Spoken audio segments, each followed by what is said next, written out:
Alright, so I decided to split the video of my Tekken 8 CBT talk because that shit was getting too long. So, anyways, let's talk about my thoughts on the Tekken 8 CBT tier list. I don't think that, you know, take this shit with a grain of salt. Obviously, this shit is not complete.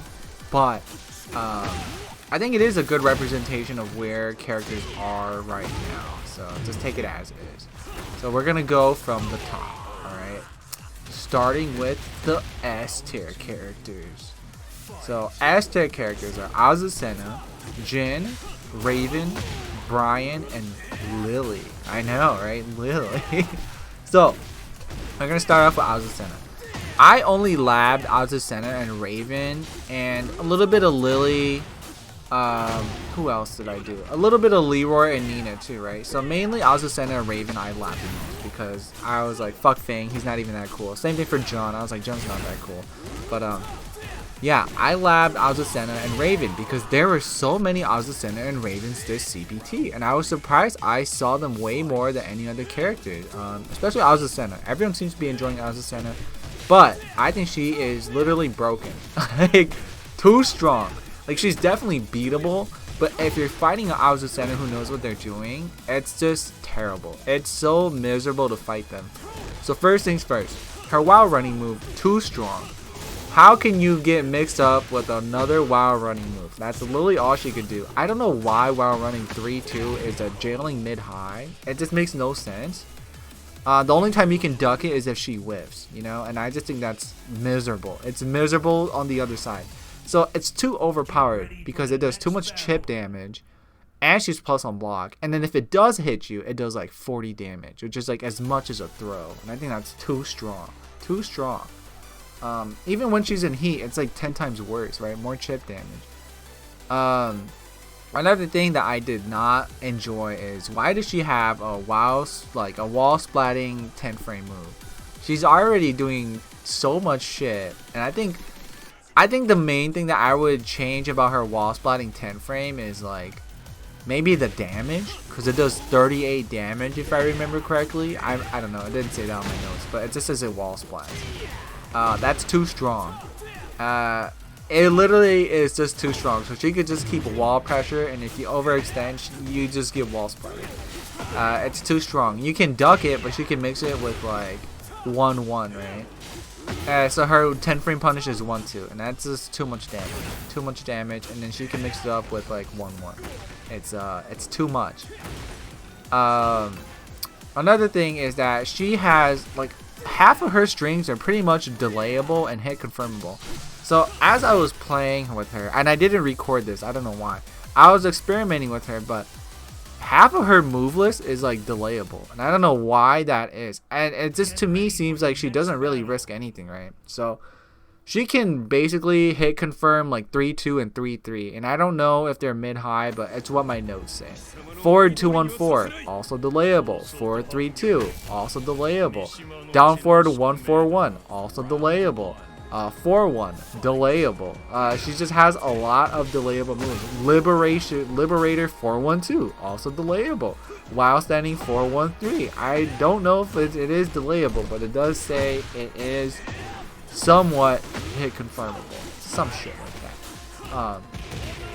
Let's see. But yeah, half of her good moves are delayable. Like any of the mid-high moves are really delayable, and I think that makes no sense on the other side. If you have high vigilance and you're ducking, and then she just chooses not to overextend, it feels bad because this game is moving so fast. Split-second decisions should matter. You know, you should be rewarded on the you know, defensive side if she overextends with these strings.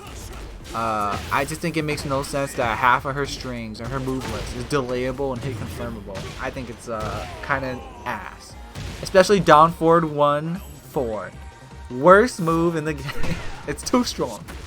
I just think it's just so bad because it's such a fast move. If you have vigilance and you can duck down forward 1-4, you don't get rewarded for it. Instead, you have to take a mix-up, and I just think it's terrible. Another thing she has is a tracking down forward too. What else is there? She has up forward 2, which is a sidestep right, evasive counter hit launcher. So that's also really good from her side. I think her heat mode is also really fucking scary because, you know, she could just dash in your face with Liberator and then just hell sweep you and just continue that pressure. So she's like literally Kazuya. I think that's too strong. She already has really good punish, so I don't know why they gave her the ability to hit confirm and delay strings. I think if they could remove the delay ability and just make it so you can duck some jailing moves like while running through, she will definitely still be a good character, but now she has risks. But as of right now, she doesn't really have any risks. She doesn't, you know, her weakness is you sidestep right when she's in neutral, when she's in stance, sidestep left, which is really Tekken. But it's just having these like delayable, hit confirmable strings is not fun to fight against, and jailing strings are not fun to fight against. Anyways, that's enough about Azucena. Let's talk about Jin. I have fought a lot of Jins in this CBT as well, but I felt like most Jins didn't prioritize him to the best of his abilities. He does have an option for everything though, is what I felt. Even if the other Jin player I was fighting wasn't good, he still had, like, he can be defensive or offensive whenever he wanted to. I think that anytime, I don't know what move it is, what command it is, I don't know, but it's like a 3-2 move that's a heat engager that's safe. I think he's too strong in heat. Like, it's really scary because then that's a free launcher. And he still has forward 4 to be defensive and keep you out. And then when he's in heat, he still has, like, Omen stance, which is really good.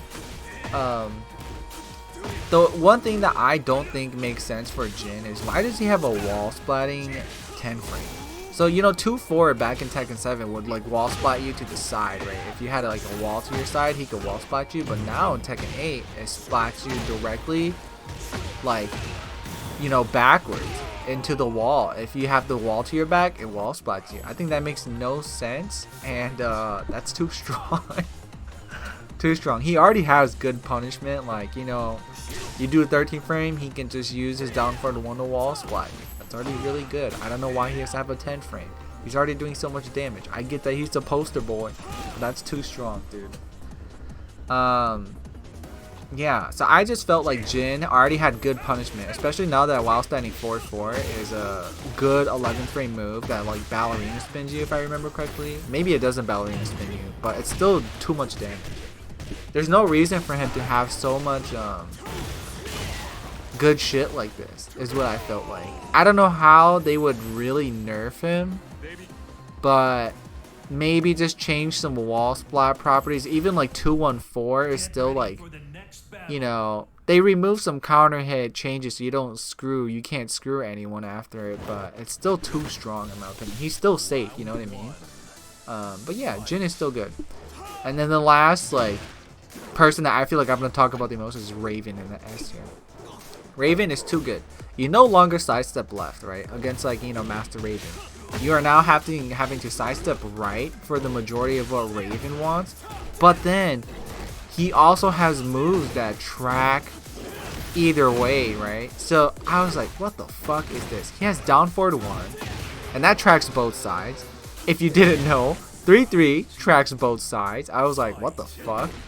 Or 3-3 just tracks like a sidestep right, and that's really good. 4-1 is pretty much like hard to do anything. I think it's jailing on block too, which I think makes no sense. Unless he whiffs 4-1, then you duck it. But other than that, 4-1 is on block, jailing, and he's safe. Like, why? Another thing that Raven has that is really bad, I feel like, is that he has 4-3, right? If you press 4-3 quick enough, it's a launcher. But 4-3 forward has a huge input window, which I think makes no sense. So if he sees that you blocked 4-3, which is -14, he can hit forward and teleport behind you. I think that is miserable to play against. The input window to input this forward to dodge anything, too strong. They should remove that and just make it like, I don't remember how Tekken 7 Raven is, but if you hit 4-3 and hit forward, you should not be able to like, you know, you should just teleport, but you shouldn't be able to see it and then, oh, I'm gonna hit forward to dodge that. I think it's just such a bad mix-up on the opponent's side that you have to already take so much shit, you know? Down forward 4-4 is hit confirmable, which I think was really weird, but hit confirmable moves are just, I think it's just terrible in this game. Back 2-2, hit confirmable. Back 2-4, also hit confirmable. Another thing that I thought was really stupid was back 1. It's a +7 high that goes to stains. It's just, to me, like, why? Why?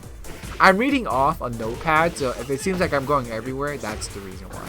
Raven has down 3, which tracks both sides. So again, it makes no sense. It makes no sense to fight against someone who just wants to make things 2D in a 3D game. And half the time when he's checking you, when you're sidestepping, it's safe. I just think that's really stupid, and it just doesn't make sense for this to happen. One thing that I also don't like that Raven has that's also really safe, if he's gonna do things with you, like do things to you, god that sounds weird, is that whenever he does like his heat engages, half of them are like safe.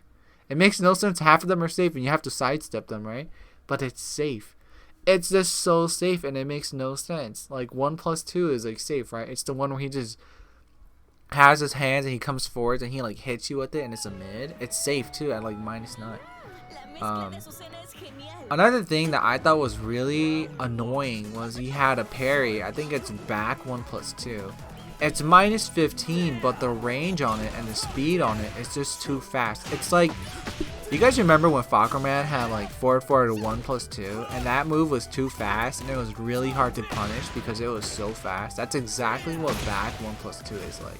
It's so fast, even though it's launched, no one is launching it because it's too fast. So I don't know, maybe make it more negative or make it much more readable, something like that. What else does my note say? Oh yeah, his heat smash. That's what it's gonna say. His heat smash is broken. His heat smash has too big of a range, and it is practically safe because it pushes you so far back. It's not fun. I don't know why his heat smash is safe and it pushes you so far back, but he can whiff punish you with that, and I think it's like, what the fuck, dude? He was like, I don't think he struggled with whiff punishing at all, you know? It was like, if you were too far away, he's like, whatever, like I'm chilling over here, you know? You have to make the move on him. I just think that was really weird. The last thing that my notes say is that he also has down 3+4 soul zone into 1+2 is a high homing with 0 on block. Oh yeah, I remember that move. I don't remember what that move does on counter hit or hit, but that's a really good move, is what I would say. That's what it is. It's a really good move. Soul zone 1+2, high homing, 0 on block. That's pretty good, dude. So that's why I think Raven's S tier. It's just really hard to see what he's doing half the time with all these shadow clones too, which is also the reason why he's an S tier. So if they could tone down the visuals and just make it so that all his moves don't track both sides or like are practically safe, I think Raven would be okay. But as of right now, I think he's too strong. There's like too many ninjas and too many shadow clones everywhere. It's hard to see anything, so they should fix that. Now the last two characters, Bryan and then Lili. So the reason why Lili's here is because she has good sidestepping, right? And her heat smash is broken in my book. It's too strong. So she has 2 heat smash. If she does it back turn, she is +4, and she's still in back turn. So then you have to take another mix up. And if she does it in the front, I believe she's +2. But it's just like too good. I think it's too good. You now have to just take mix-ups from Lili, and her sidestep is already really good, and now that it's in heat, she has better, like, you know, moves that evade stuff, so that's why Lili is here. I don't know how I would nerf Lili. She also has like that, I don't know what move it's called. I don't think it's like, is it like 3+4? I don't remember, but it's like Bryan's 3+4, right? She like does a heel kick, and if you get hit with that, you get counter hit launch. She still has that, and I think in Tekken 8, now that everyone is super offensive, her having that is just so strong. It's too good. And that's exactly why Bryan is here too. So Bryan is still already super good in Tekken 7, but now I feel like he's even stronger.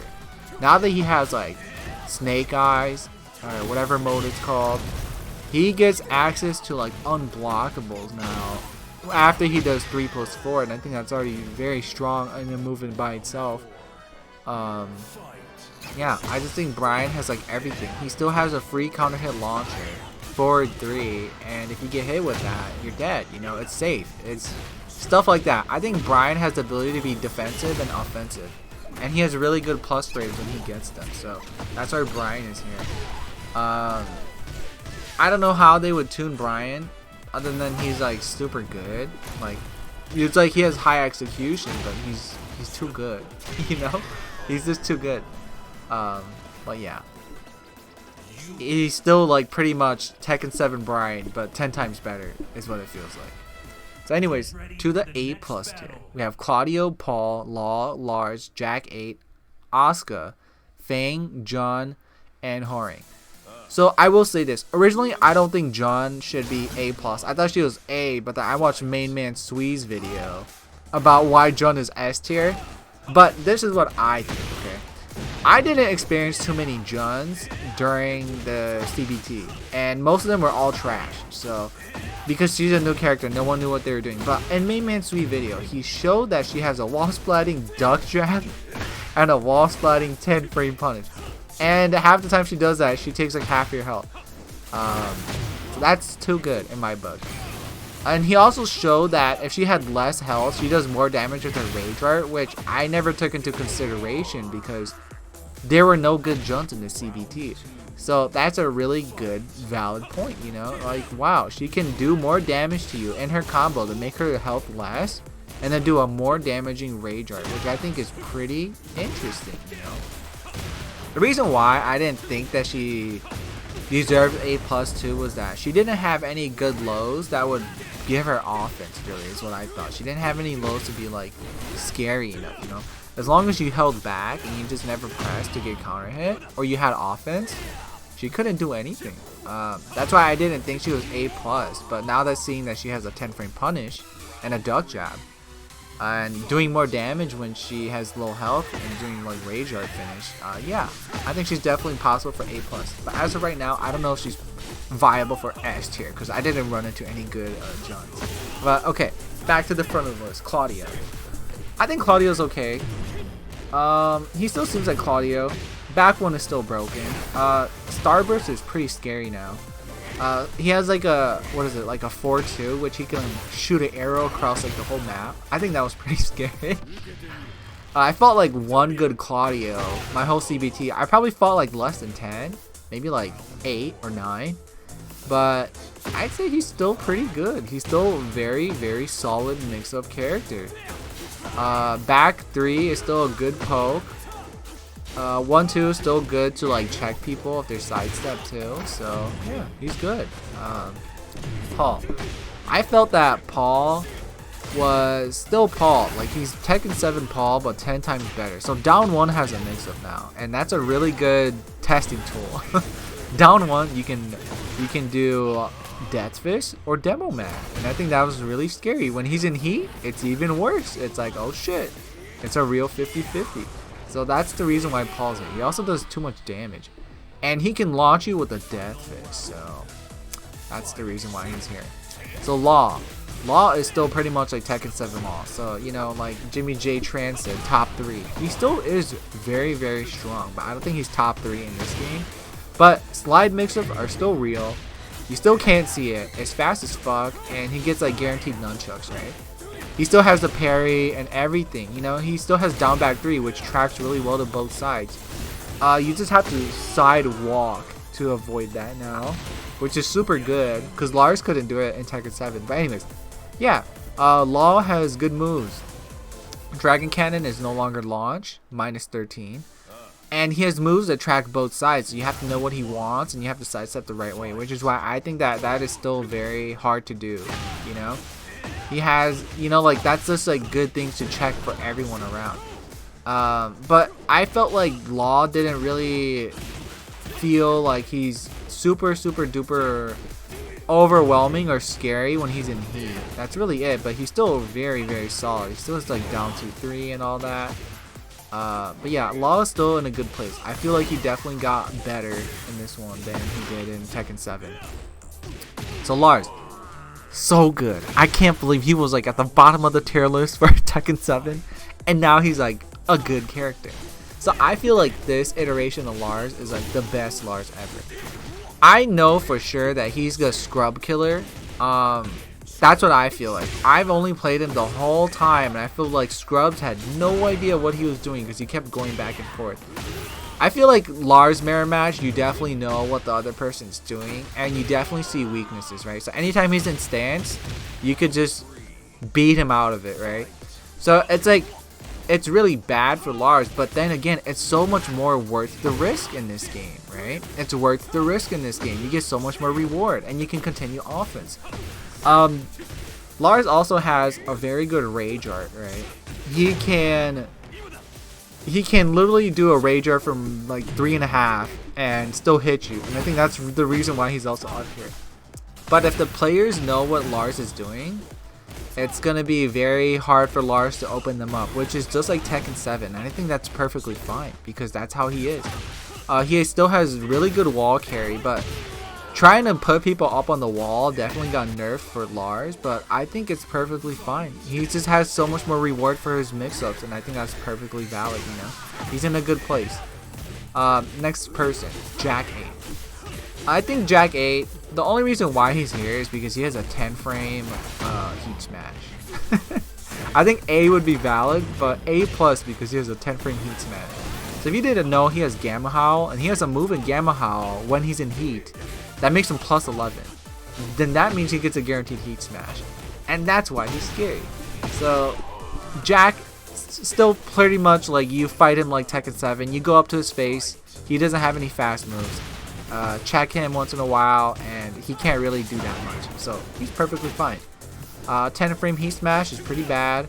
Like, pretty scary. And you just gotta know which way to step, and you'll be okay against Jack. He also can't sidestep well, so that's okay. Asuka. So I think Asuka was better than John, and I still feel like Asuka is better than John because she just benefits so much when she's in heat. Like, she is so fucking scary. She has lows that give her Ogi, and it puts you in shitty positions, like down 1+2. She knocks you down, forward 2. Now she has like this Daigusto stance or whatever, I don't know. And she's really, really fucking scary. So that's really why she's here. Like, she can really control momentum. And now that, I hope that parries are chickenable in the final release. But if parries are no longer chickenable, she can flip it over to her turn anytime, which is why she was here. I didn't really fight that much Asuka's, kind of like the whole time. I've only ran into like 3, and I felt like they didn't know what they were doing half the time. But just my experience from Asuka from Tekken 7, she just seems way crazier in Tekken 8 now, you know? Alright, now on to Feng. I think Feng's a bitch still. He can poke you to death. And that's really all he's really good at. His wall carry got nerfed really hard. Like, he just can't wall carry as well as in Tekken 7. But half the time he's too safe still. But he can just poke you to death. And I think it's perfectly fair. Like, Feng is Feng. He's good at poking and not really combo damage. Just he has like mini combos. And then he has really good pressure. So I think Feng is in a good place. He's alright, but he's not super overwhelming like Tekken 7 where he's like safe on everything, you know. It's alright. It's alright. It's not bad. So we already talked about Jun earlier. Hwoarang. Hwoarang I probably fought like less than 5. And I felt like as long as Hwoarang didn't get to, you know, Flamingo stance, he just can't get his blender mix-up started. And when he does get into his Flamingo stance, it's really good. It's, I almost dropped my mic. He's really good. He has, like, so much chip damage, but it's not, like, too much chip damage, you know what I mean? It's, like, perfect. Just a perfect amount. I don't think he's that bad. But he does get scary if he gets started, is what I would say. And he has really good wall carry now. I was watching like K-Wish play Hwoarang, and he would do like up forward 3+4, up forward 3+4 to wall carry, and I thought that was like pretty good, you know. For someone who still had a pretty good wall carry in Tekken 7, he has it here. He's probably like almost as good as Lars in this game for wall carry. So yeah, that's why Hwoarang is an A+. Oh yeah, and his while standing 11, while standing like 4-4, like 33 damage. And that's like, think about that. You have 190 HP and he does a while standing 4-4 to punish you. You lost a sixth of your health, dude. Too strong. Okay, now we're gonna go to the A tier, which is just Leroy and King. Personally, I felt like Leroy just lost so much pressure. Like, he's not scary at all. If he's in your face, he doesn't have a hell sweep anymore, right? So that's what happened in Tekken 8. No longer has a homing hell sweep. The only time he can hell sweep is if he's in hermit stance, right? On my notes, the only thing that I would say is very scary about Leroy is that he has back 3. Back 3 is a high homing +8 on block move. And it's 22 frames fast, right? Which is pretty much kind of seeable, but not really. And if he counter hits you with this, he gets a 4 1+2. So he gets like, you know, he can do like anything out of hermit basically. If he counter hits you with this, he can activate heat out of it. So yeah, I think that's the only good move he has. But because he lost his hell sweep, there's not really any reason to duck.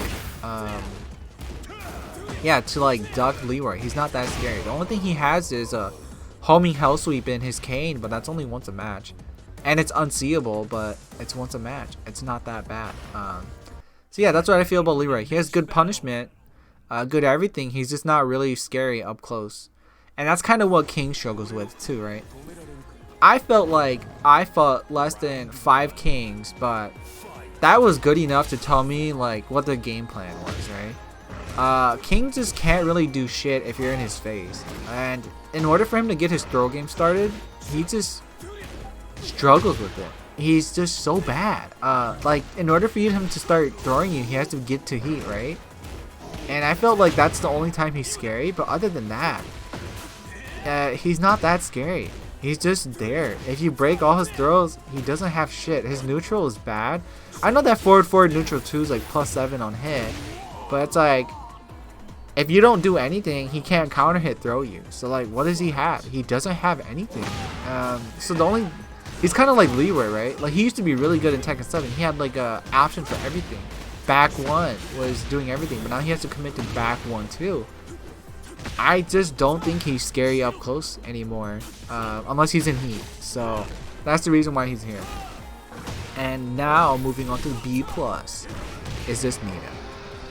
I didn't fight enough Ninas. I probably fought like 2 Ninas the whole CBT, but I felt like when I let them go in my face to get pressure, they weren't like scary. They were just like, if they counter hit me, it wasn't bad. Like, they couldn't launch me. She was just okay. The thing that I thought was really weird is the way she uses heat is awkward.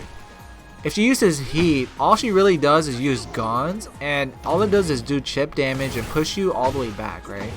And that means she's losing heat as she's doing that. And like, her heat timer is going down. So now not only are you far away from her, you take chip damage, which is okay because you're not dead. And now she's at the other side of the stage. She has to walk up to you and try to do something to you as her heat is running out. So I just thought that Nina's like just okay, but she didn't have like anything super bad or broken. The only thing that I thought that she has that was kind of broken is that she has 3+4, right? It's a -10 homing mid move with pushback. And if she counter hits you with this, she's like +4, right? That's the only thing that I thought was really good that she has. 3+4 is a homing mid.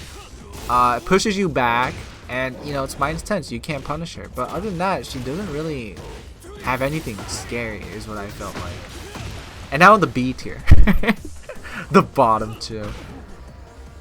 It's Xiaoyu and Kazuya. So I think Xiaoyu, in a way, in Tekken 7, I definitely put her in like B+ tier, maybe A-. But yeah, she's in B tier because I feel like she has to work too hard to get her game plan started, right? She just has to keep poking you to just try to get like offense started. And when she's in AOP, it's no longer scary anymore. So in Tekken 7, you would have to play her game. And, you know, wait for her, be patient, see her overextend, and, you know, because you don't want to get hit by AOP. But I felt like in Tekken 8, you no longer have to take that bullshit anymore. You can just activate heat if she's back turn or AOP, and now it's your turn. And now she can't do anything, you know. She has to take your mix-up now. So that's why I feel like she has to work too hard to do anything in Tekken 8. So she's just okay. I think those are my only thoughts for Xiaoyu. She has to work too hard to get anything started, and she's like not really scary anymore, which is perfectly fine in my book, but I don't know how else they would buff her to make her like good. But now here comes the worst character, right? Kazuya. So I lost to like a few, like maybe one Kazuya out of like the 7 or 8 Kazuyas I fought in the CBT. But Kazuya to me felt really awkward, right? Like when he wave dashes in your face, it's not really like scary. It's like I could just sidestep you and then you lose. His health sweep is like okay. If he gets you in the blender, I guess that's like you know, good for him. But I felt like his heat was just trash, dude. He uses heat. What's so fucking scary about it? You sidestep left, you still win. So it's like when he's in heat, I felt that there's just nothing scary. He just has a good health sweep that does like a lot of damage, but he's not scary. Yeah.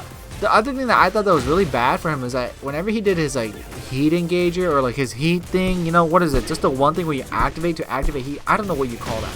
But anytime you activate heat, it's like the hitbox on that got nerfed so fucking bad. There was like Kazuyas dropping combos because they thought they could hit me with this shit, you know? Then I was like, what the fuck? They should definitely fix that, is what I would say. And so here's what he also struggled with. I remember doing a rage art to take my turn back, right?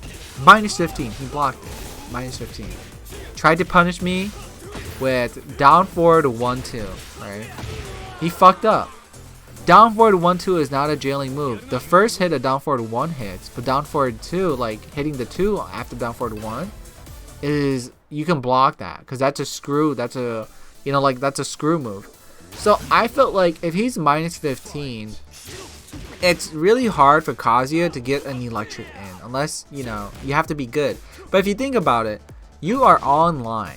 Some move is minus 15 and you're gonna try to do like a electric. It seems so risky, you know. It's kind of like Lars. You see Jack do down forward 2 online. You know that it's minus 14.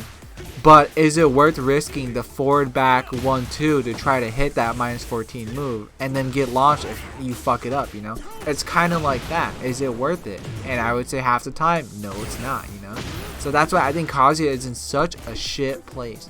The only reason, like, the only thing that I think he has is 1-1 and good punishment. Like, you know, 13 frame punish while standing forward, really good. Other than that, I feel like it's just so hard for him to get his game plan started. But I think it's perfectly fair because, like, dude, this motherfucker was so good in Tekken 7. Now he's here. So, I don't know. Only time will tell if he gets buffed or not. But yeah. I forgot what else he had that I thought was really good. Oh yeah, down back 4 flips you over if you're on the ground. I thought that since he had that, also really good. But other than that, Kazuya is not that scary. And yeah, I think that pretty much wraps up like all that there is to talk about in this CBT. Yeah, so I think S tier should definitely get nerfed somehow and just go to A+. Like, I definitely still feel like Tekken 8 is a game where anything is viable, right? It is like anyone you can play is viable, but in Tekken 7, I felt like in a way, not everyone is viable. Like, it can if you have the will to do it, but you have to work too hard in Tekken 7 for some characters, like Lars, right?